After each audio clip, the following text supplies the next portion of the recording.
Hare Krishna. You're welcome.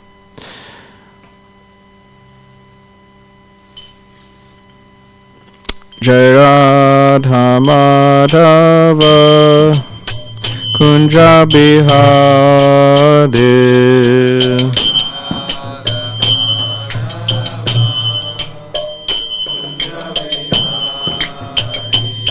Jai Radha Madhava Kunja Bihari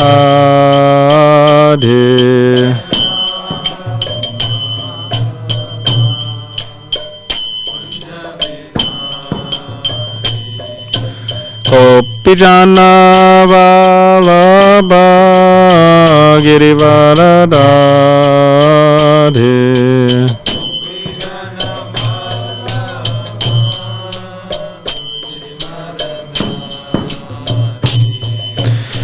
Gopijana Vallabha Girivaradhari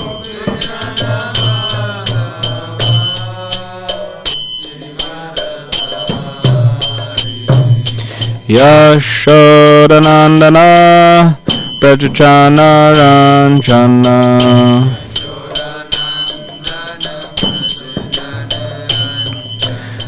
Yashodanandana Prajachana Ranjana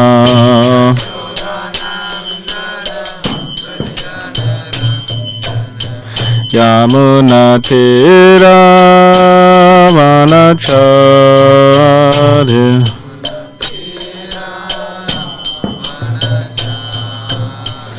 Yamuna Tira Vanachari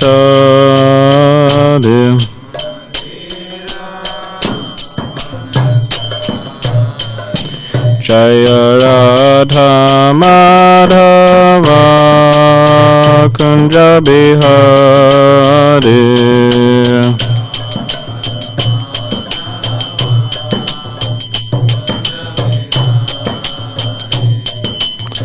Gopijana Vallabha Girivaradhari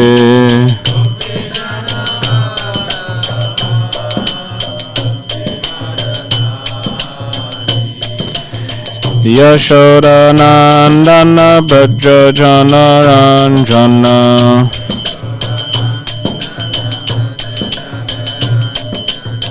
Yamuna Tira Vanachari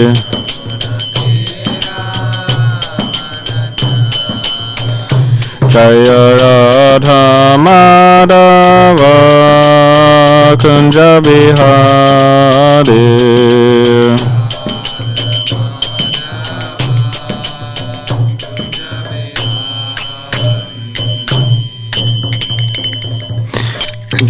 Jai Mishnapad Paramhamsa Parivajagacharya Ashtottara Shatashi Srimad His Divine Grace A.C. Bhaktivedanta Swami Prabhupada Ki Jai Jai Om Vishnupad Paramhamsa Parivajagacharya Ashtottara Shatashi Srimad His Divine Grace Srila Bhakti Siddhanta Saraswati Thakur Prabhupada Ki Jai Ananta Koti Vaishnav Vrinda Ki Jai Namacharya Srila Haridas Thakur Ki Jai Prem Se Kaho Shri Krishna Chaitanya Prabhu Nityananda Shri Advaita Gadadhar Shivasadi Gaura Bhakta Vrinda Ki Jai Shri Shri Radha Krishna Gopi Gopinath Shamakun Radha Kun Giri Govardhan Ki Jai Vrindavan Dham Ki Jai Navadvip Dham Ki Jai Ganga Yamuna Mai Ki Jai Tulsi Maharani Ki Jai Bhakti Devi Ki Jai Samaveta Bhakta Vrinda Ki Jai. All glories to the assembled devotees. All glories to the assembled devotees. All glories to the assembled devotees. All glories to Shri Guru and Shri Gauranga. All glories to Shri Prabhupada. Can you give me the Bhagavatam, Glenn, please?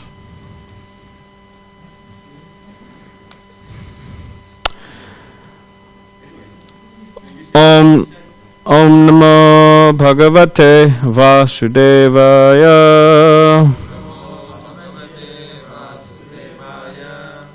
Om Namo Bhagavate Vasudevaya. Om Namo Namo Bhagavate Vasudevaya.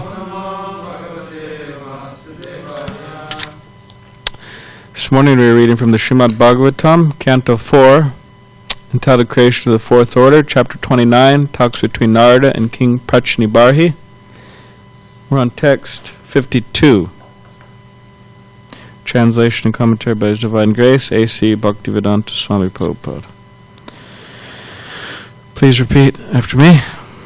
Narada, Uvacha, Prashna, Evam, Hi, Sanchinno, Bhavataha, Purusharshaba, Atra, Me, Vadato, Guyam, Nishamaya, Sunishchitam, Narduvacha, Prashna evam hi sanchinno, Bhavata Purusharshaba, Atra me Vadato Guyam, Nishamaya Sunishchitam, Narduvacha, Prashna evam hi sanchinno, Bhavata Purusharshaba, Atra me Vadato Guyam, Nishamaya Sunishchitam, Narduvacha, Prashna evam hi sanchinno, Bhavata Purusharshaba, Atra me Vadato Guyam, Nishamaya Sunishchitam.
Okay, word by word. Narada Uvacha. Narada said. Prashnaha. Question. Evam. Thus. He. Certainly. Sanchinnaha. Answered. Bhavataha. Your. Purusharshaba. O great personality. Atra. Here. Me vataha. As I am speaking. Guyam. Confidential. Nishamaya. Here. Sunishchitam. Perfectly ascertained. Translation.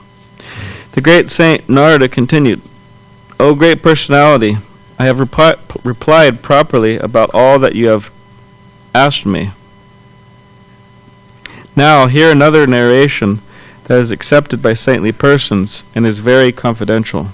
Purport. Sri Narada Muni is personally acting as the spiritual master of King Barhishman. It was Narada Muni's intention that through his instructions the king would immediately give up all engagement in fruitive activity and take to devotional service. However, although the king understood everything, he was still not prepared to give up his engagements. As the following verses will show, the king was contemplating sending for his sons, who were away from home executing austerities and penances. After their return, he would entrust his kingdom to them and then leave home.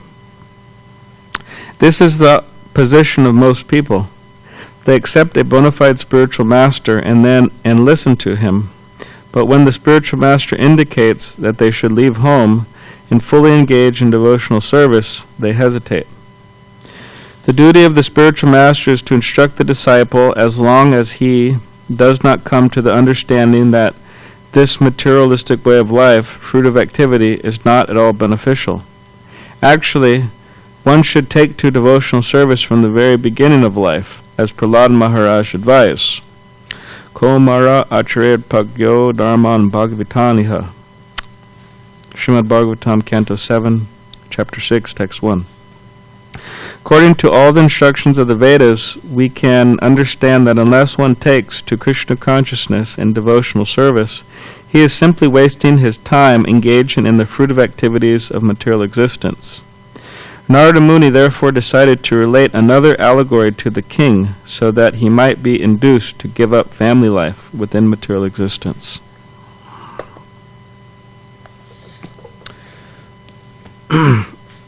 Om Ganatibanandasya Gananjana Shalakaya Chakshubadmaditam Yena Tasmai Shri Gurave Namaha Kam Karidvachalam Pangam Langai Tegayam Yakripatapaham Bande Shri Gurundinitarinam Vanchakapadivishcha Kripa Sindhu Bevacha Patitanam Pavanebhyo Vaishnavebhyo Namo Namaha Jaya Shri Krishna Chaitanya Prabhanitananda Shri Advaita Gadadhar Shivasati Gaura Bhaktivinda Hare Krishna Krishna Krishna Hare Hare Hare Rama Rama Rama Hare Hare.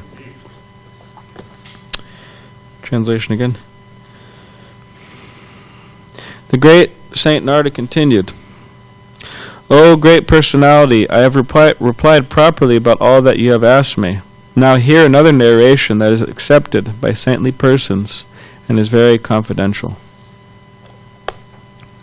So Narada Muni is continuing to try to help King Prachunibarhisha by different preaching methods. He's trying to convince him, giving so many arguments and allegories and so on. And this is a lesson. I mean, there's so many lessons we could glean from these chapters, but it's a lesson for us that in our trying to communicate Krishna consciousness to others,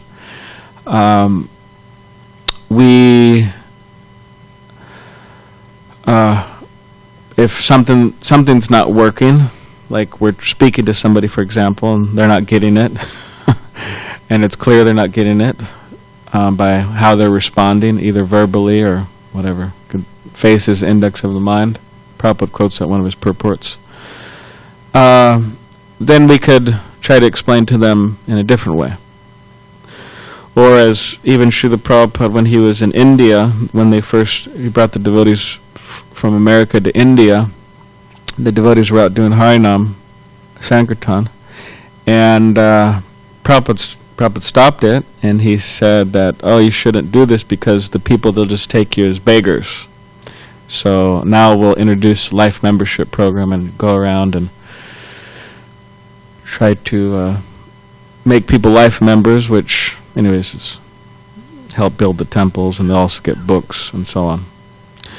So Narada Muni here, he's trying to explain to King Prachunibarhisha, and he's going to bring up this, he says, another allegory to help King Prachunibarhisha digest the message or be convinced of what he's trying to communicate to him.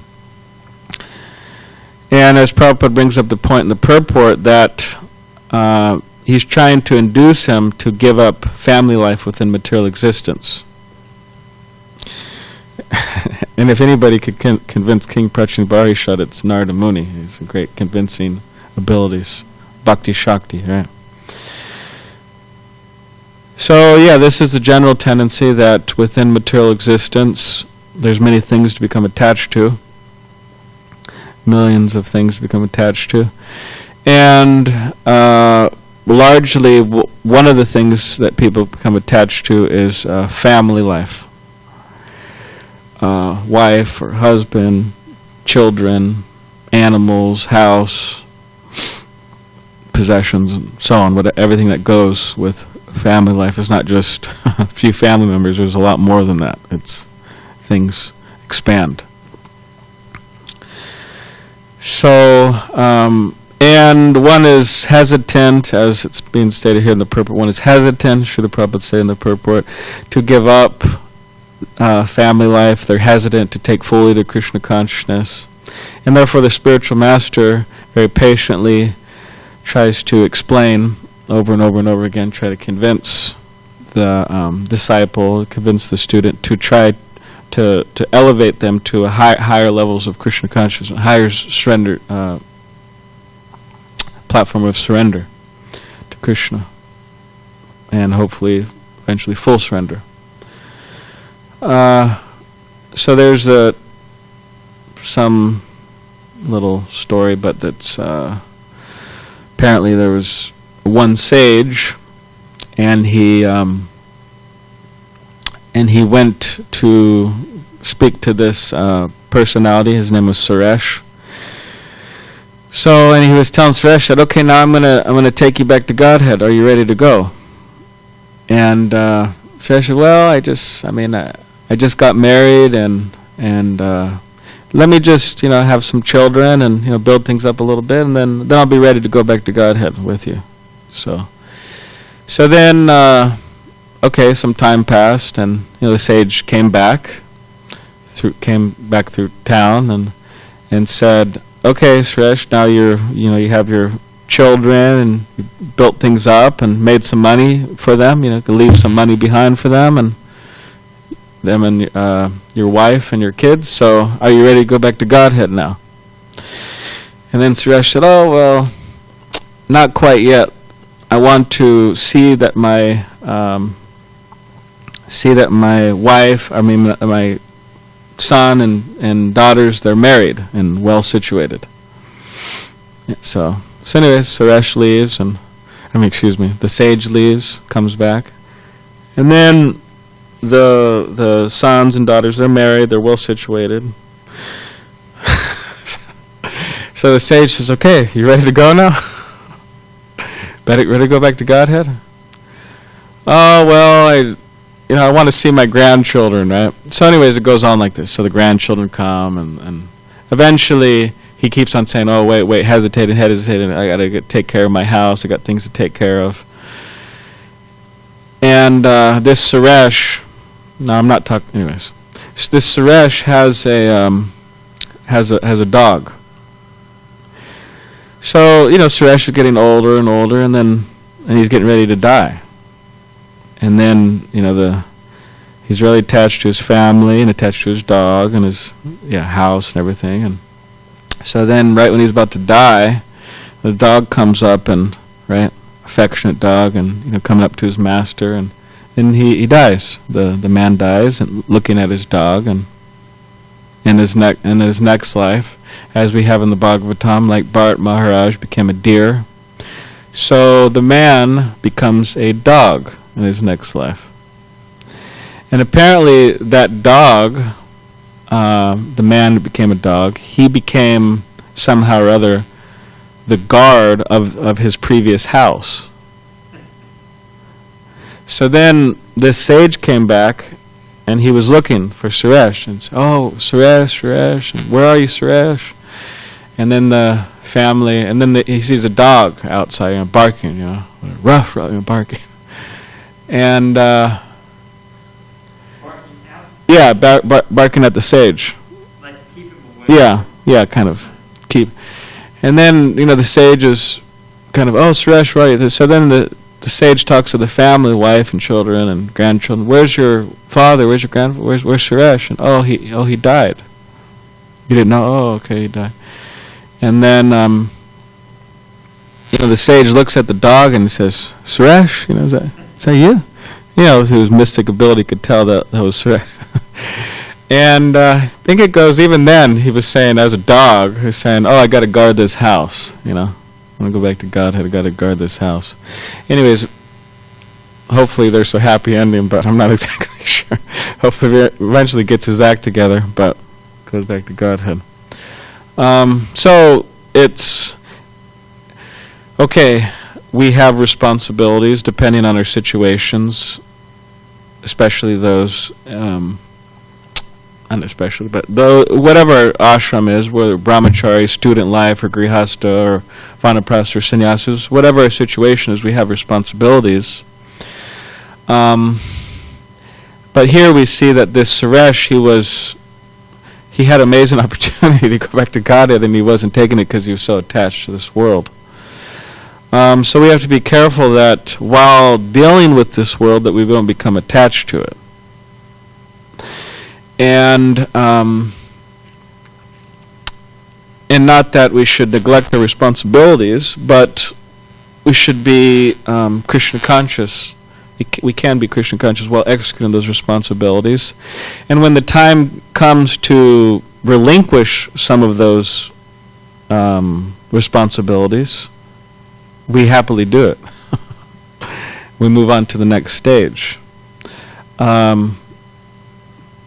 Just like there's 4 ashrams, right? Brahmachari, student life, grihastha, and vanaprastha, and sannyas, and a sannyasi. So those within householder life, they may not become a sannyasi. They can, but at least become a vanaprastha. Retire from working so much for money, and dedicate one's more time and energy to the direct practices of Krishna consciousness, preaching and hearing and chanting about Krishna and deity worship and so on, the different aspects of Krishna consciousness. So one should plan for that. Not that one should work for money until they drop dead, until the body drops dead. It's not a good policy. And unfortunately, some devotees, some practitioners of Krishna consciousness, they may find themselves getting close to retirement, and they may have plenty of money to retire, but they find it difficult to retire, and they keep some job, or they keep on working, whereas there's no need to, actually, financially. They just, they've been doing it their whole life and want to continue. But that's not recommended. It's recommended that, relinquish and then surrender more fully to the direct practices of Krishna consciousness. So this is what Narada Muni, he's trying to convince the king, now it's time. It's time to move on.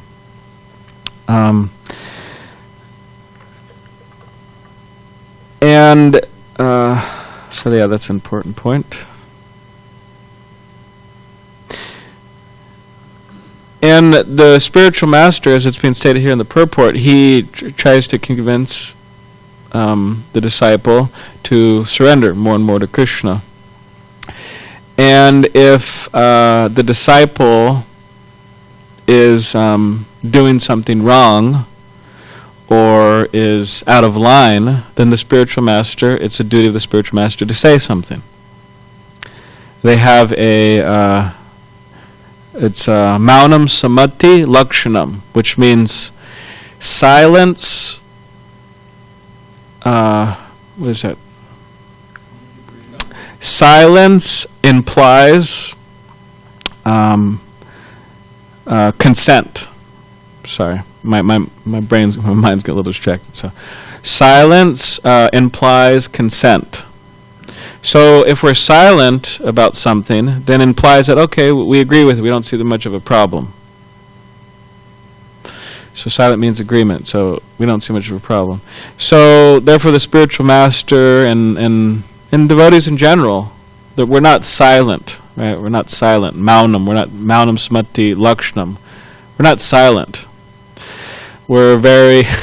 We want to broadcast loud and clear, and as much as possible, the messages of Krishna and the messages of Krishna consciousness.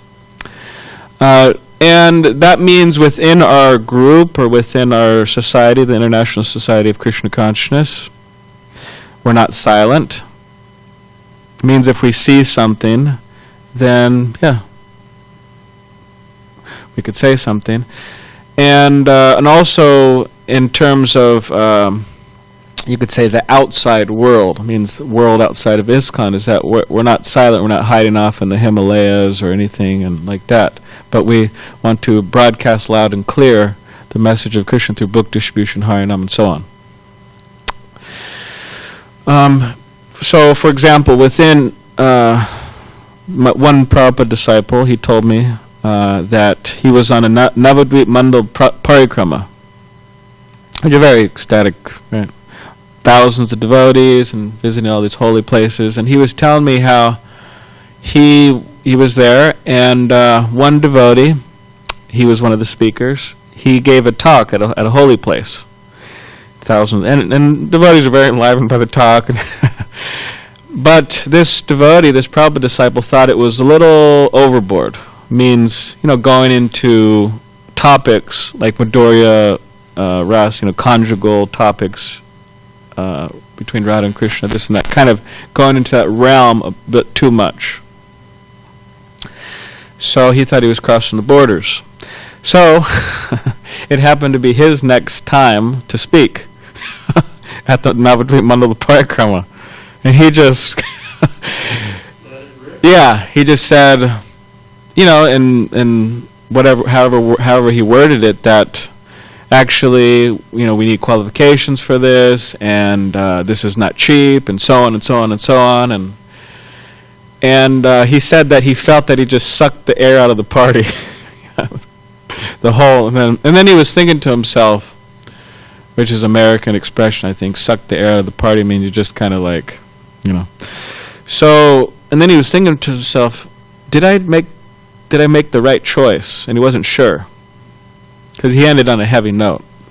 He was the last speaker. So then he asked one of the senior devotees there, one of his, you say like a Shiksha guru, and said, "What do you think? Did I end on a heavy note? Is it too much, or So then this devotee, his friend, told him that, well, they say you should end on a sweet note. So yeah, he showed. Anyways, that's what he said. So then this devotee, he was thinking the whole day, did I do the right thing? Did I do and he wasn't really sure. So then the next morning he went to. Anyways, this is his experience. So he went to Mangalarti, and he went to take darshan of the deities, and he offered his obeisance to Prabhupada Murti. And when he got up, he experienced that, Prabhupada was smiling. Prabhupada was happy with him.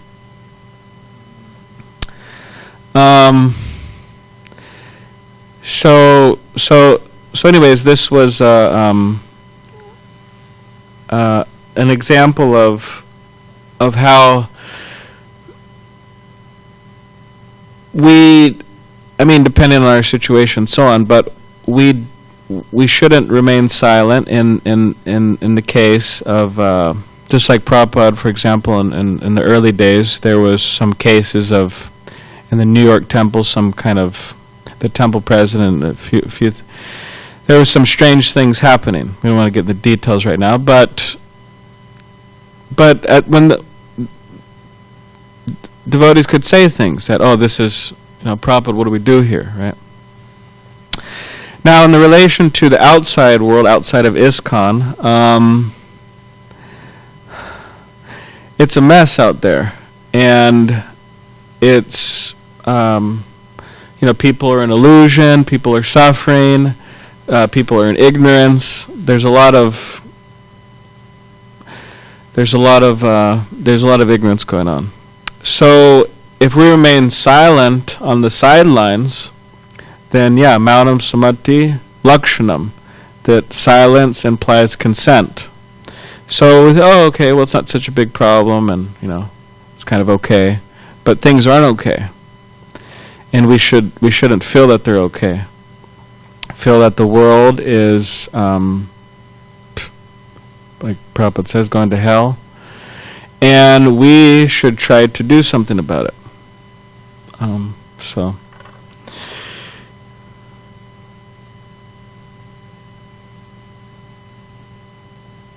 And as Prabhupada would say, that he mentions in a Bhagavad Gita purport, he says in describing non-violence, he says to really be non-violent means to preach Krishna consciousness.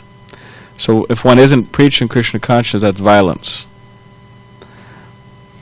Right? Like, for example, we have, as this last year, COVID-19 has been going on. And now there's a vaccine. So now imagine there was some, COVID-19 or some terrible disease, and killing a lot of people, making a lot of people sick, and then some doctors, scientists, they were able to come out with a vaccine. And they just said, we're just going to keep this to ourselves. I mean, this vaccine has ability to cure people, to save people's life, whatever. So, but we're just going to keep this to ourselves. Because, whatever. Now, that is criminal. That is, unacceptable. Go to jail for stuff like that. So similarly, there is a big Maya pandemic going on. People are suffering in the cycle of birth and death, which is a terrible thing, actually. Read in Kapila Dev's teachings, 3rd canto. Yeah, they don't die just once. Yeah, you don't die once, die many times. Take birth many times, get sick many times, disease many times. So, and the threefold miseries of material existence, in comparison with Satchit Ananda, eternality, knowledge, and bliss, there's a big difference.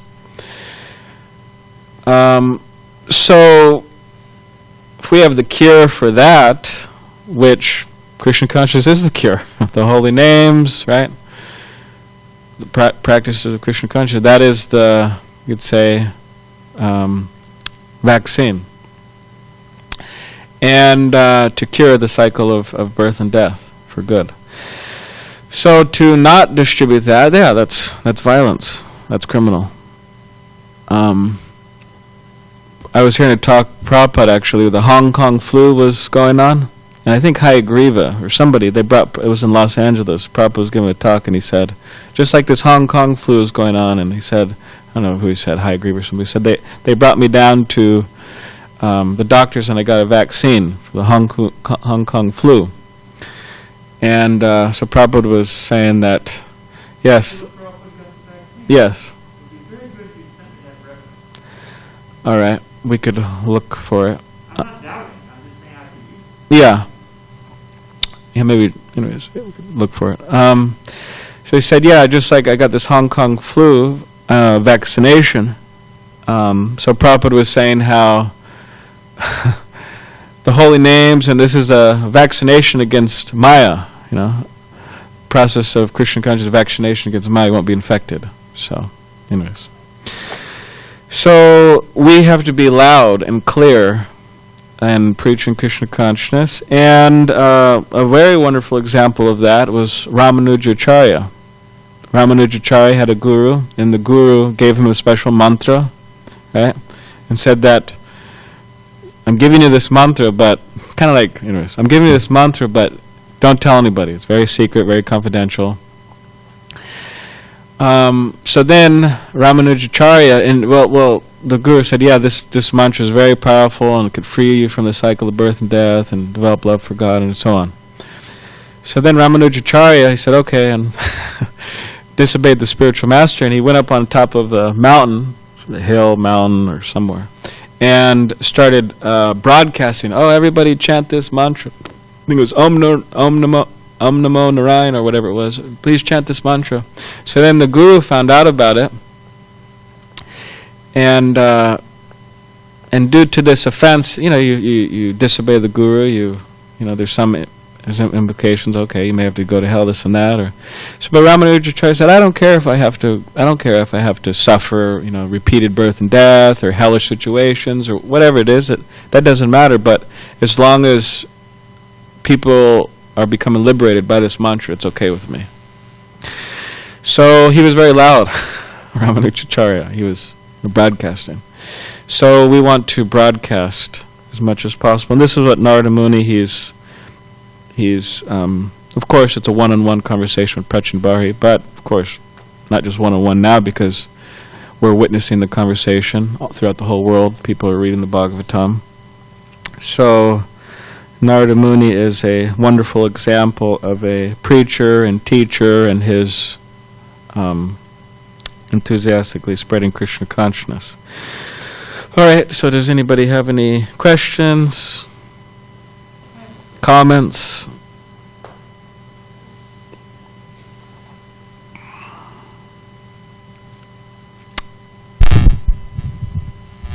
Very good class. Thank you. My question is, the one thing I have a question about is, so I have an idea. I do something and I think, oh, Radharani's smiling at me, so it must be okay. Or I come and offer my obeisances and I look at Prabhupada, oh, Prabhupada's smiling, Prabhupada's not smiling. Yeah. So using my impression of the deities or Srila Prabhupada as my indicative, and overruling the advice of a senior saintly sadhu because, well, I think Krishna smiled at me. What about that? Yeah, okay. I think you knew I was going to ask that. So. Yeah. Yeah, in the realm of religion, this has brought a lot of problems that people think, well, I had a dream, and just like that, I heard that there was some devotee, and he wanted to, become a sannyasi and preach and everything, and he said, oh, I had a dream last night that, Prabhupada came to my dream and, told me to take sannyas, and then another sannyasi, I believe it was Jayadvaita Swami. Yeah. You want to give him? One of my services at the Prabhupada Festival is to run defense and deal with all the wingnuts and crazies, and so the rest of the devotees can have a peaceful festival. Thank you. So this devotee came up to me and said, and bless his heart, he's on his 5th marriage, and intoxication, so many problems in his life. And he came up to me and told me, and I'm sitting with Jayadvaita Swami, he came up and told me, I had a dream last night, Prabhupada told me I should become an initiating guru, a Diksha guru. And I was thinking, oh, geez, I'm going to have to explain to him why it's not a good idea, and he's going to get angry, it's going to be a big scene, and there goes, 45 minutes of my own time. So just as I was about to speak, Jayadvaita Swami, because the man said I had a dream, Prabhupada told me to become a guru. Jayadvaita Swami said to the man, gee, that's funny. I had a dream last night. Prabhupada told me you shouldn't. And you watch the gears just, the gears locked, and he just walked away. Didn't say a peep. I thought, oh, Jayadvaita Maharaj, you've saved me, 45 minutes of my life. Yeah. Now, one thing is that I told this, what I told in class today. Now, one thing with stories is that sometimes stories get lost in translation, or sometimes there's certain details of stories that are left out that give a clear conception of the story. So that might be an issue. But anyways, getting back to what I was, so this is a problem in religion that people, they say, oh, I had a dream or whatever. Yeah, Virgin Mary spoke to me, or whatever. Allah spoke to me, or these different things, and told me to whatever, kill or hurt or this or that, or do strange things. Now, of course, that's an extreme example, but even in these other examples that, okay, well, I did something or said something, and I feel that there's some indication, by seeing the deities or Prabhupada or so on. So, yeah, definitely, it could be definitely problematic, and therefore, we want to always and forever, check and double check and triple check with sadhus and shastra and guru. I mean, sadhus, saintly persons, serious, sincere devotees who are in good standing, and with the guru, with our spiritual master, with shiksha gurus, and with scripture, and always trying to see, okay, am I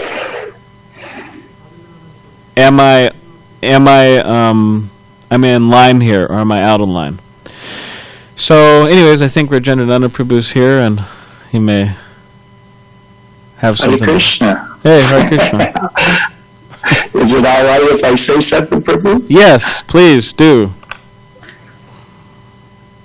Well, you just let the cat out of the bag that I was the devotee, so I can't appreciate Maharaj's point very much, because speculation has nothing to do with Krishna consciousness.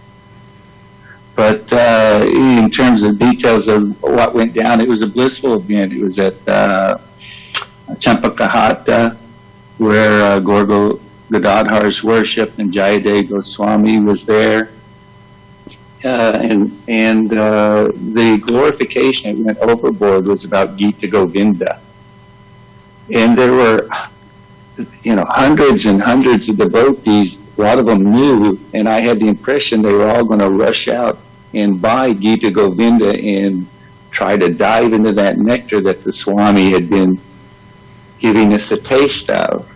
And I remembered one of my good friends, I won't mention his name, he can mention his name if he wishes, but he had told me he read some of Gita Govinda, and for 2 years he was somewhat disturbed because some of the most intimate, loving pastimes of Radha and Krishna are described there. And so I quoted the CC, where Lord Chaitanya, he would hear one verse from Gita Govinda and go into extreme ecstasy. And I said, if we aren't somewhat on that platform, we might be careful about trying to read the most intimate pastimes of Radha and Krishna. Instead, should stay with Srila Prabhupada's books to get the qualification to enter there.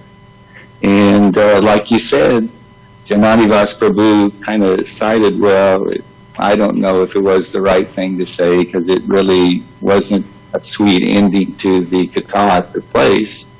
But the next morning when I did pay obeisance to Srila Prabhupada, up until that time, I had never felt as much loving appreciation for what I had done. Srila Prabhupada was beaming at me. Now that's subjective. Somebody doesn't have to take it or not, but what I was saying was based on scripture, and I think that comes across with what you're saying. People can have different opinions on our philosophy, and if you back it up with the philosophy, then that's up to the individual to discern which aspect applies to them most for pleasing the spiritual master. But that kind of gives some dimensions to the experience I had. Hare Krishna, Bhadranayan Swami. That you spoke up, I think is great, because that's our duty. We're not sentimentalists. We have to speak according to Shastra. Your concern and your statement and your response were accurate. I'm just concerned about the new devotees thinking, oh, Prabhupada beamed at me, and Radharani spoke to me, and I saw Subhadra smile, and, Balaram and Dravida Prabhu, and I have to say, well, I really don't think that that's why you should, move to India, or, because Prabhupada smiled at you. Or I saw a glisten in his eye. So I just wanted, that's my only point. Yeah. But that you spoke up, there is the famous story that, and I'll be quick, there's the famous, I've been up since 1 o'clock, there's the famous story that,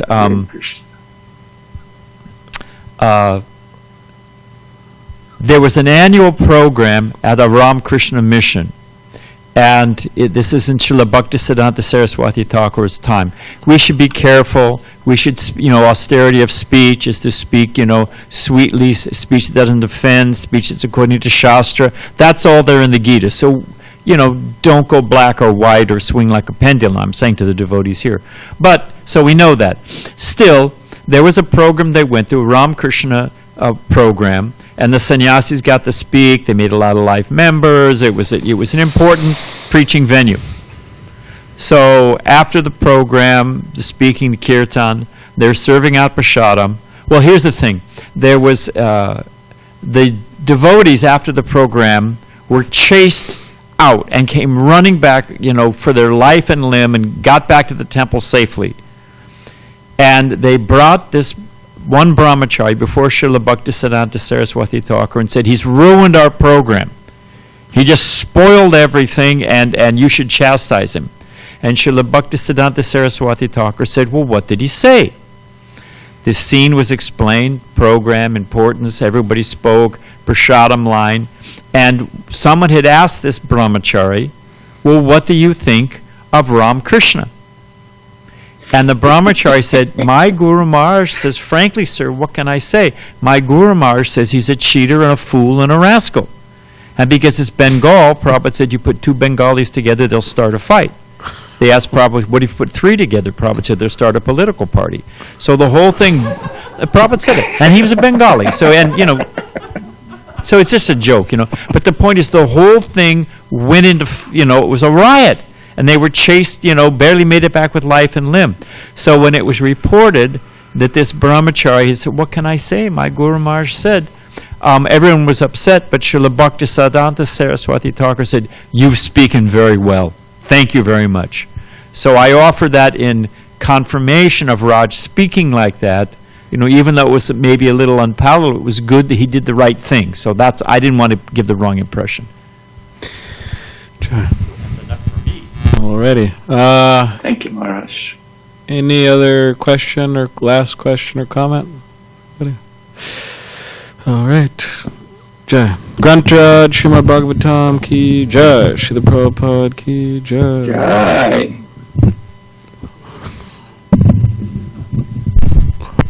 Just Prabhus, in case anybody's hearing this,